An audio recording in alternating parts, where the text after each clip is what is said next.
So there's this one thing I learned about this year in business that's been really helpful in determining the right thing to focus on, and it's called opportunity vehicles. So what that means is making sure that whatever you're pursuing is a great opportunity because it will make success easier, or not necessarily easier, but more exponential. And in today's video, I wanted to share with you this one video from Forbes talking about the most valuable esports companies in 2022. I think it'll be really interesting, and we'll see just how much the gaming niche is worth. I'm guessing it's going to be a lot, and then we'll talk about what this means for you and I, how we can get involved and get a piece of this pie, basically. So let's not waste any time and let's get right into it. Esports has a massive audience, but in 2022, it's getting tougher to do business. It turns out the broadcasts of games, while wildly popular, just don't bring in enough revenue for teams. Twitch and YouTube are still the only platforms interested in esports content, which creates a lack of viewership competition. Talent is also getting increasingly expensive. For example, players of the up-and-coming game Valorant are able to demand as much as $30,000 a month. Teams are also constrained in that they don't own the intellectual property of the games they compete in. You can compare it to something in traditional sports where no one owns the idea of baseball, no one owns the idea of football. But in esports, a publisher owns Call of Duty, a publisher owns Overwatch or League of Legends. And so that means that if a team wants to sell an item in a game, they have to have the consent of that publisher. This is leading teams to diversify their revenue streams as a way to scale up. Alternatives That's really interesting, actually. I never really thought about that. include producing media content, software and tech, lifestyle and merchandising, or promoting physical products. There's also NFTs, Web3, blockchain technology, and the metaverse. And sponsorship deals can also be quite lucrative with the right partner. TSM struck a team naming rights deal with FTX for $210 million over 10 years. For context, the naming rights deal that the Miami Heat signed with FTX for their arena last year is for $135 million over 19 years. Here's a look at which teams made the top 5 of our list of most valuable esports companies this year. At number 5 is Cloud9, with a valuation of $380 million. The Santa Monica-based company is $380 million. That's crazy. returning to competition in Counter-Strike Global Offensive, but they're diversifying with new lines of business via Training Grounds, a coaching app, and Stratus, a subscription service for superfans. At number 4 is FaZe Clan, with a valuation of $400 million. Wow. The company has revealed it planned to go public through a SPAC merger last October, claiming it was already worth $650 million and would reach $1 billion with the money it raised in the deal.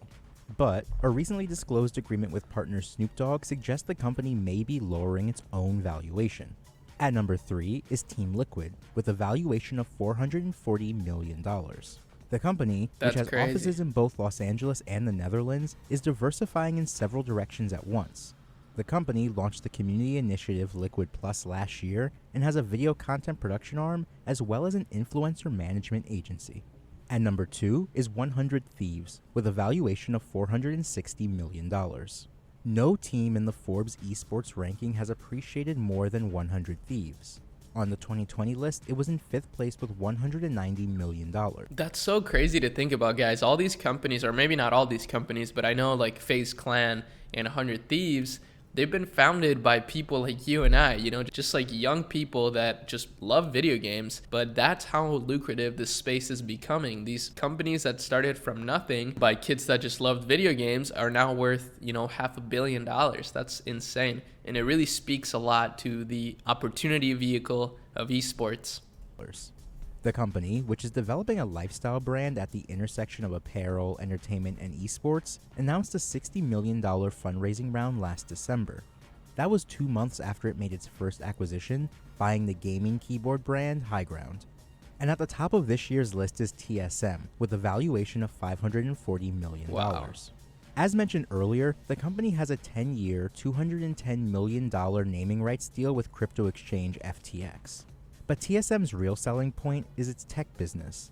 Blitz, an app that trains users in popular games, and Dino, which offers a moderation bot for Discord servers.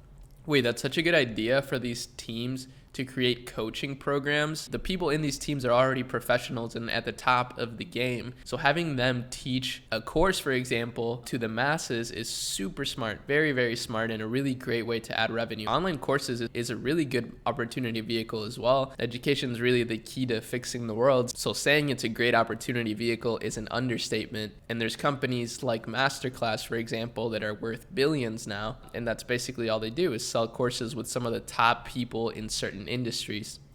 Some around the industry have expressed wariness about the company's leadership, with CEO Andy Din accused late last year of bullying. The company says it has hired an independent investigator and claims Din has recused himself from the investigation.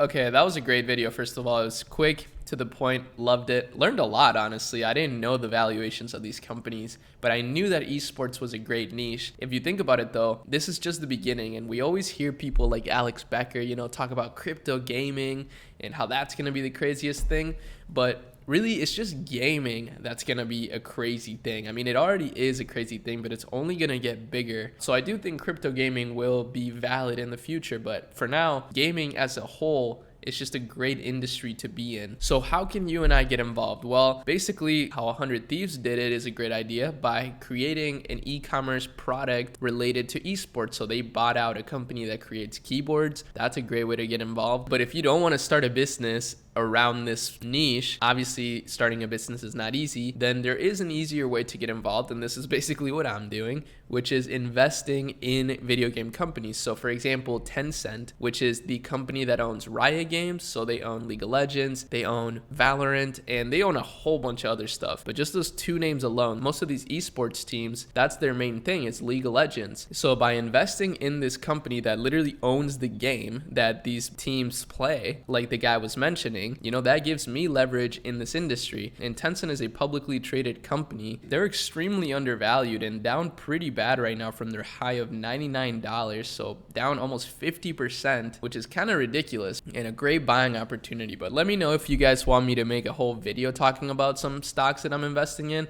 There's really not a lot, but I would like to explain it more thoroughly in its own video. So I'll probably do it anyways, but let me know in the comments if you're interested in something like that. Investing is, one of my favorite ways to make money. It's really like putting your money to work, and truly feels like the only passive income out there.